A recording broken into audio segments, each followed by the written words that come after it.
Hey everyone, welcome back to the YouTube channel. Smash the like button because today we are going to be talking about Jeffree Star. So there's this guy on TikTok. His TikTok handle is called Be Better Company. Be Better Company. I will list his TikTok link in the description below if you would like to check him out. What he does on TikTok, I really appreciate. So he has a master's in business and he is always talking about the downfall of basically everyone online. He did it to Kylie Jenner, he did it to a lot of people, and in this particular video, he's talking about the downfall of Jeffree Star. The only reason why I found out about him was because of Rich Lux. When this guy came out with his truth and he spoke about the downfall of Jeffree Star and Jeffree Star Cosmetics, Rich Lux jumped online and defended Jeffree Star and just trashed this guy. Everyone has a right to their own opinion. Everyone is allowed to speak their truth, whether you like someone or you don't like someone. But I just find it very, very annoying how every time when someone disagrees with Jeffree Star, Rich Lux always gets all mental and angry and runs online to defend Jeffree Star and to trash and attack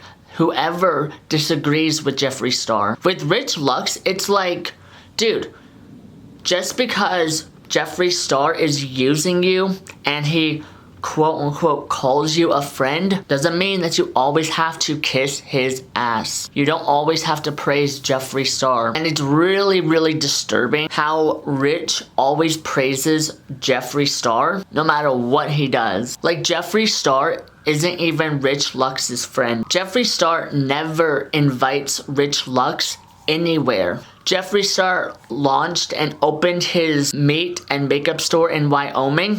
He invited Eugenia Cooney and everyone else except for Rich Lux. When Jeffree Star had his birthday, he invited Shane Dawson, Rylan Adams, Eugenia Cooney. Rich Lux was nowhere to be found. Even Rich Lux has never gone to Jeffree Star's store in Wyoming. Not even to make a video and show his support for his business. Rich Lux will always defend Jeffree Star. Like, that just does not make any sense. It's really, really creepy and weird. Like, honestly, Jeffree Star only became quote-unquote friends with Rich Lux because he saw an easy opportunity for someone in the drama community to praise his name, to use him, to use Rich Lux so that Jeffree Star can always look good. This guy on TikTok, Be Better Company, he has a master's degree in business. And I really, really like this video. And there's a couple people that are having a heart attack that are defending Jeffree Star. And it's like, dude, just because you have a different opinion doesn't mean attack. So I want to read you guys a couple of comments and talk about them. And in the end, I will show you guys and I will play the full video of this guy so you guys can check it out if you guys don't have TikTok. Okay? Okay. We Gucci. Smash the like button. The first comment that I see, it says, I feel like Jeffree set himself up with so much money and investments that he'll never have a downfall. Jeffree Star's businesses are all thriving except for his makeup company. So even a couple months ago when Jeffree came out with a quote-unquote new palette, a new makeup product, it was reusable colors from other palettes that are not selling. Because of the pandemic, because of inflation, that also takes a toll in why Jeffree Star Cosmetics isn't thriving so much. Because people don't really have the money like they used to. 90% of it is because of Jeffree Star's own behavior.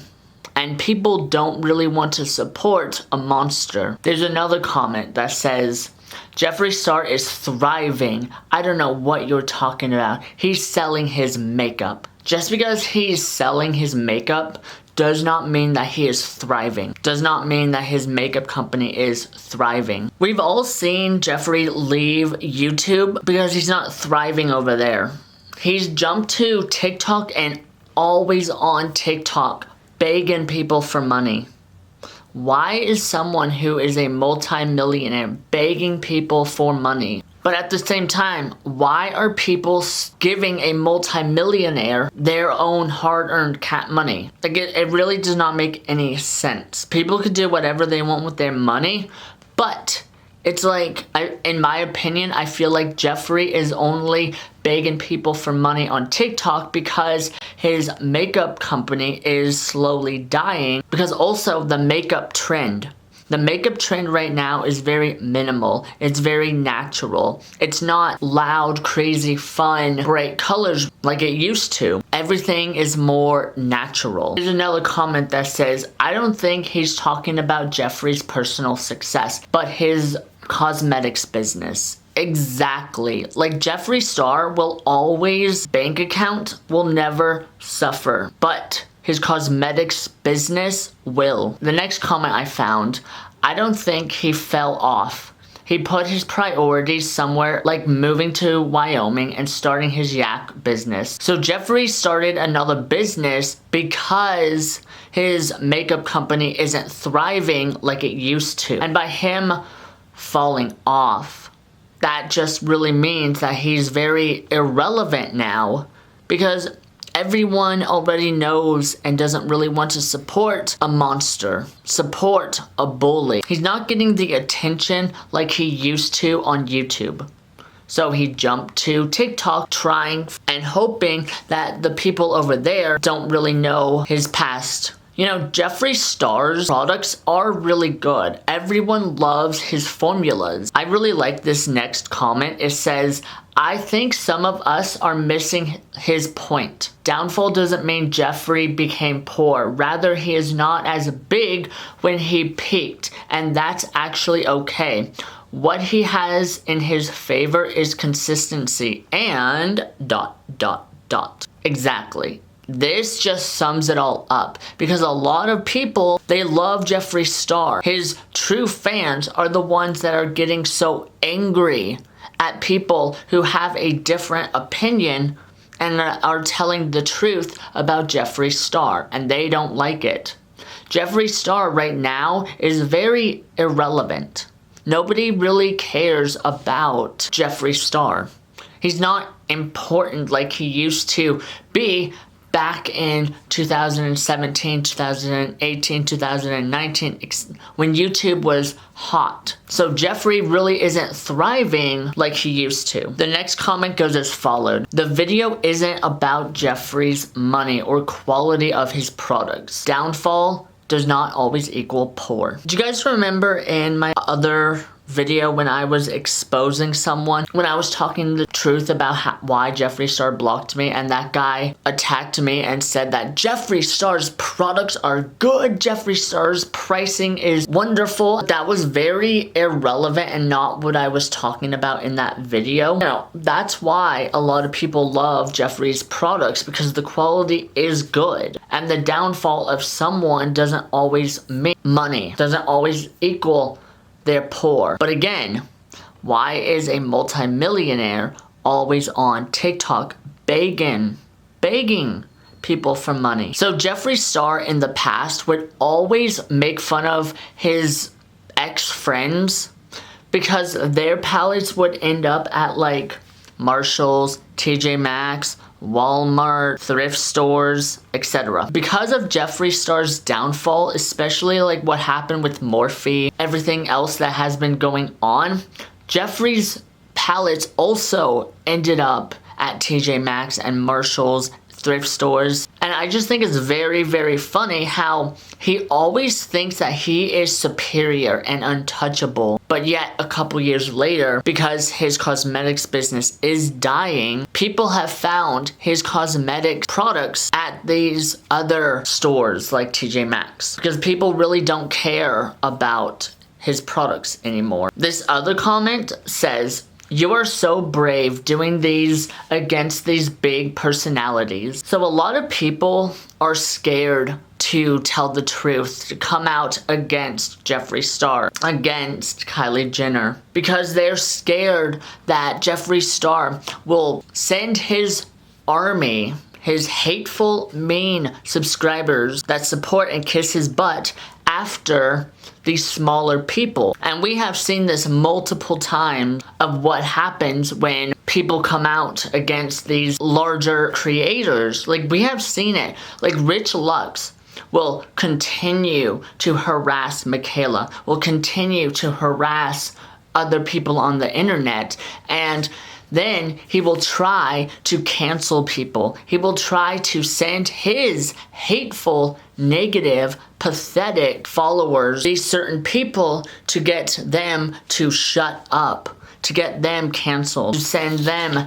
hate, and scare these people off the internet. Just because someone else has a different opinion than you doesn't mean you have a right to attack and hate and bully that person. If you think that Jeffree Star does not have a downfall, if you think that Jeffree Star is thriving just because he is on TikTok with a new audience, doesn't mean that he is thriving, doesn't mean that he is doing good, doesn't mean that he is as successful and relevant like he used to be. People don't like other people's opinions. They could either A, start a YouTube channel and say the opposite of whatever people are saying that you do not like, or B, just block those people online and do not comment your hatred about their thoughts about someone else that you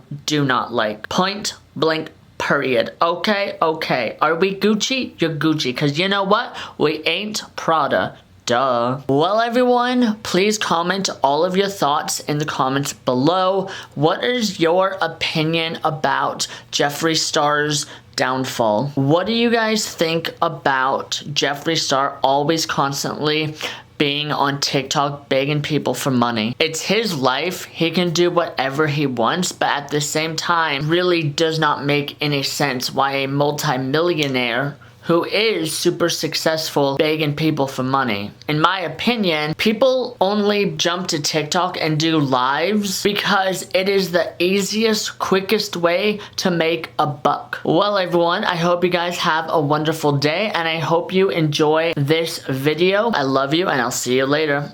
Bye. So I have a master's degree in business, and today I'm going to finally put it to good use by discussing one of my most favorite topics of all time, which is how Jeffree Star went from being one of the most successful influencers of all time, and at the very least, probably the first influencer in history to really build a very successful brand, to now somebody who is on TikTok Live more than Jason Nash and begs for strawberries every day. And don't drop a strawberry on these fellas, y'all. Now, if you think we're going to discuss Jeffree Star without discussing the cultural phenomenon that was this palette, you would be incorrect. And if you are somebody that was one of the million people, I should say, that was psychologically manipulated into buying this product, this is a safe space for you. So get out a bag of popcorn, because I'm going to attempt to condense the rise and fall of Jeffree Star and Jeffree Star Cosmetics into one 10-minute video. So Jeffree Star is somebody that became very famous on a platform called MySpace. MySpace was sort of the first social media platform that blew up, and it did result in this first wave of influencers, which at the time that just simply was not a concept that existed. The only way that people were able to garner attention and fame were through traditional methods like being in movies and TV shows, and MySpace was kind of one of those first direct-to-consumer, if you want to call it, platforms where pretty much anybody with a camera could connect to an audience, and Jeffree Star knew exactly how to take advantage of that. And the other thing that he had a very deep understanding of is the fact that in order to build a personal brand, you don't have to appeal to a large group of people. You can appeal to a very small group of people as long as you are sort of showing up authentically and catering to that audience. And something else that he understood very well is that one of the most cost-effective, if not free ways to generate revenue is through controversy, because attention is essentially a resource that may not provide financial success in itself, but it is something that can be manipulated and transformed into financial success if you do have a marketing or a business mind. And that's something that he did very well. He was very controversial for many reasons. First of all, him as a human being was simply just controversial in the fact that he existed and put himself on the internet, because in the early 2000s, it was simply not popular for men to be wearing makeup. In fact, it was very frowned upon. He very much leaned into this, and he understood the fact that it didn't matter that he wasn't appealing to the mainstream media or 90% of people in America. He was appealing to a very small group of people, and it's something that he did very effectively, and he was able to monetize and create his brand, Jeffree Star Cosmetics. One of the reasons I think that Jeffree Star Cosmetics blew up so quickly was because, once again, it was shrouded in controversy, which will be a theme of Jeffree Star's entire career. So one of the first controversies that Jeffree Star Cosmetics underwent was one with someone named Kat Von D. So Kat Von D was somebody that was friends with Jeffree Star, was initially going to be involved in the business, but they had a personal falling out, and she sort of went on the offense and told the media she connected Jeffree Star with a graphic designer. He ended up stealing the logo, and it was this entire disaster. And it really just ended up helping Jeffree Star, because at the end of the day, yes, it can be uncomfortable to experience this amount of negative publicity, but to a certain extent, all publicity is good publicity, especially when you're a new brand, because you are simply being discussed in the media and being discussed by a very established brand like Kat Von D, Jeffree Star. It sort of legitimizes you, and in the eyes of consumers kind of makes people think, oh, you're on the same level. So I think that this served to legitimize his brand, which I would venture to guess be a light bulb moment for Jeffree Star, where he realized, oh my goodness, controversy sells. But something that I don't think he accounted for is the element of controversy in how successful it can make you is parabolic. So what this means is it's kind of like when we were in school and we learned about parabolas. Up to a certain point, it can grow and it can grow and can cause a lot of short-term success for your business, but at a certain point it peaks. And when something peaks, it's ultimately going to decline. And speaking of the peak of Jeffree Star Cosmetics, I believe it was this palette. This, of course, brings us to the piglet himself, Shane Dawson. So at the time of the launch of the Conspiracy palette, Shane Dawson was basically known as a very unproblematic person. He was very well liked, which is hilarious to say looking back. And he was also especially famous for basically rehabilitating the reputations of very problematic YouTubers through his documentary series, where he would sort of act in a Diane Sawyer role in a 60 minutes format and do documentary series that showed the different side to the YouTuber that we don't get to see. And it was very effective in formulating public opinion. And they knew that if they just partnered up and went and tried to sell a palette right away, it would have been very controversial, because at the time, Jeffree Star was being attacked, rightfully so, for extreme racist remarks that he made. Very, very disturbing content and videos were coming out about him. So it was very evident that Jeffree Star was toxic at the time. So they knew that in order to actually successfully launch a business and make money, that they first had to completely change the public narrative around Jeffree Star. So before they did the actual series that documented the palette itself, they did a separate documentary series that was simply a PR piece that served to humanize Jeffree Star, visiting his old home, talking about how he was bullied, his life that was fairly traumatic. Ultimately, it did result in public opinion changing and public favorability going up for Jeffree. So then when they did partner up, people had a way better reaction to it. So with Jeffree Star's reputation rehabilitated, and also proof through the views of the first documentary series that this dynamic between Shane Dawson and Jeffree Star was something that people absolutely loved, it gave them the confidence to then do a second documentary series where they basically documented the entire process of launching the Conspiracy palette. Watching the series back for this video was extremely difficult, because I could not believe I actually watched this.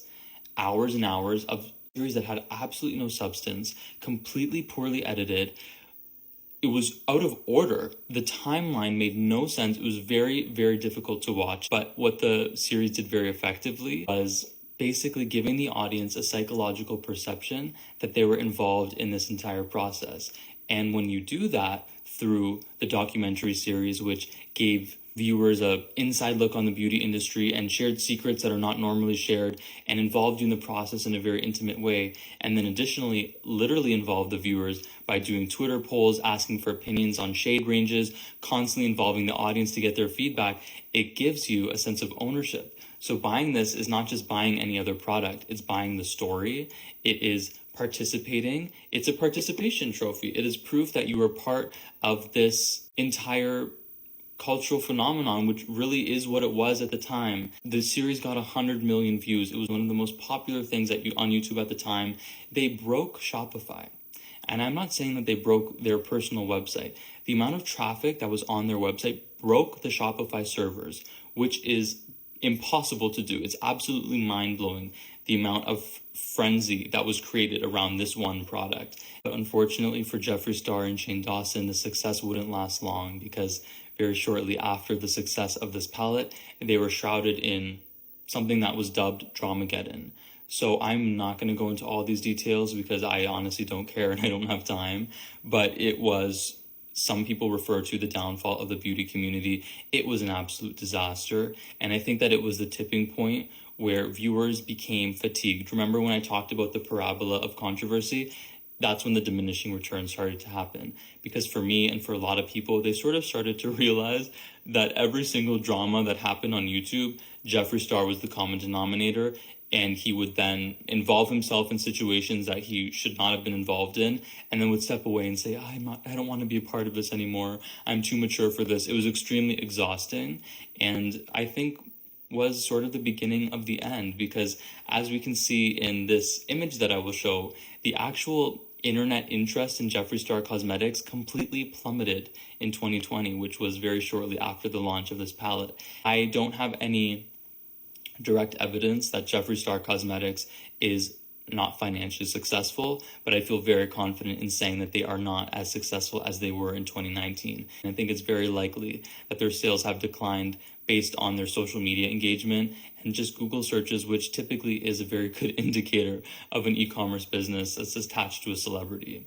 And I think it's purely for the fact that people slowly became disinterested in the controversy and the drama and him as an individual, and who really is questionable from a moral standpoint of, is this a good person? Is this somebody that I want to send my money to and support financially? Because at the end of the day, I think consumers have become very morally sensible, and they want to support businesses that they believe in. And if it is attached to a personal brand, they want it to be somebody that they feel like they can support from an ethical standpoint. And I just don't think that Jeffree Star really is that person. It's not one of those situations where you have an influencer who just slapped their name on something and created crappy products. I mean, objectively, the products are interesting to look at. You can appreciate the industrial design and the creativity that went into them. They're well received by customers. I also think there's something to say about the fact that it's very much fallen out of style, because I think that this very, can we call it clown makeup, is out, and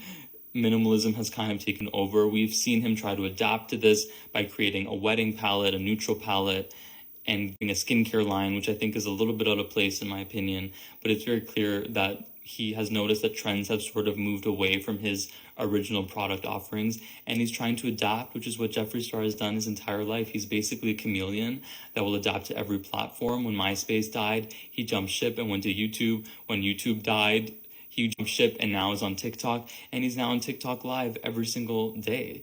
And there could be a slight oversight in me predicting the downfall of Jeffree Star Cosmetics in the fact that I'm Canadian, so I don't have access to TikTok Shop. I have never personally seen the interface. I don't even know what it looks like. So there is a chance that I'm underestimating how many sales they're making on TikTok Shop. But regardless, I think that the fact that he's on live shows that the primary way he's generating sales is through TikTok Shop, which in my opinion is a dangerous place to be. How sustainable is that? How many repeat buyers do you have? Is there consumer loyalty? There's a lot of questions with TikTok Shop that I have. I probably think that Jeffree Star in his heart would agree with me that the Conspiracy Palette was the peak of his brand. And anytime there's a peak, there will be a decline.